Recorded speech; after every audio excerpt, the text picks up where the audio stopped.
सावित्री का शरीर दर्द से चूर था। ऐसा लग रहा था मानो उसकी हर हड्डी टूट चुकी हो। वह बिस्तर पर पड्डी थी, सांसें भारी, आंखें सूजी हुई।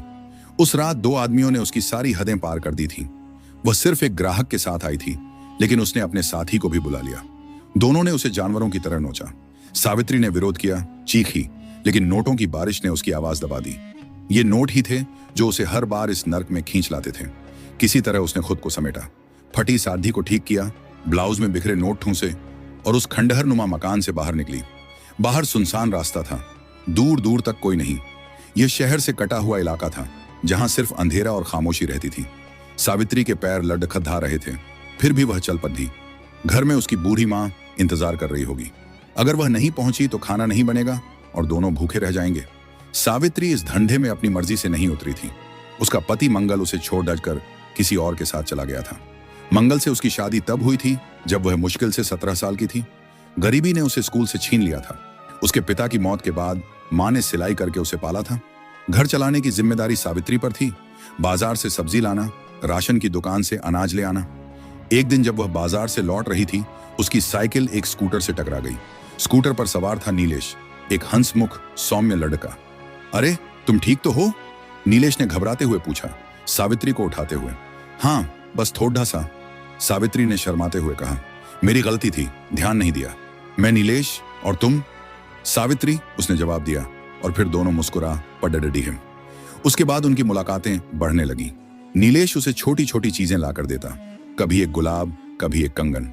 सावित्री को लगने लगा था कि शायद जिंदगी उसे प्यार का एक मौका दे रही है, लेकिन जब उसकी माँ को पता चला तो आग बबूला हो गई। वह दूसरी जाति का है सावित्री, यह रिश्ता नहीं चलेगा, माँ ने सख्ती से कहा। सावित्री का दिल टूट गया, लेकिन उसने माँ की बात मान ली। जल्द ही उसकी शादी मंगल से कर दी गई। मंगल की असलियत पहली रात को ही सामने आ गई। वह शराब के नशे में धुत था।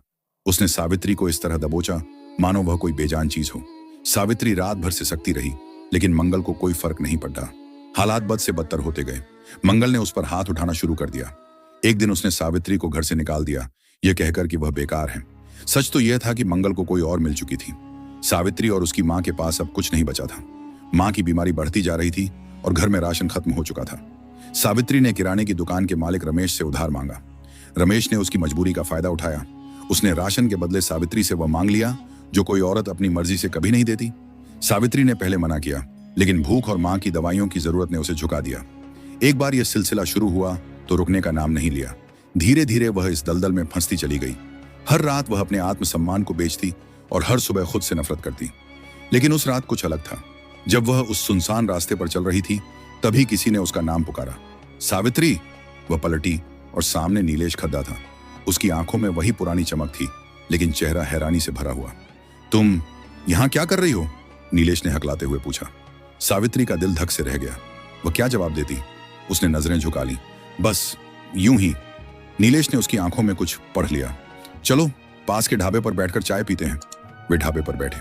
नीलेश ने चाय मंगवाई और पूछा, सावित्री, सच बताओ, तुम इस हाल में क्यों हो? सावित्री का गला भर आया। उसने सारी कहानी सुना दी। मंगल की बेवफाई, माँ की बीमारी और वह दलदल जिसमें वह फंस चुकी थी। नीलेश चुपचाप सुनता रहा। फिर उसने सावित्री का हाथ थाम लिया। सावित्री, तुम्हें इस नर्क से निकलना होगा। मैं अब भी वही नीलेश हूं जो तुमसे प्यार करता था। मैंने शादी नहीं की क्योंकि मेरे दिल में तुम्हारी जगह कोई नहीं ले सका। अगर तुम चाहो तो हम एक नई शुरुआत कर सकते हैं। सावित्री की आंखों से आंसू बहने लगे। नीलेश, मैं अब वो सावित्री नहीं रही।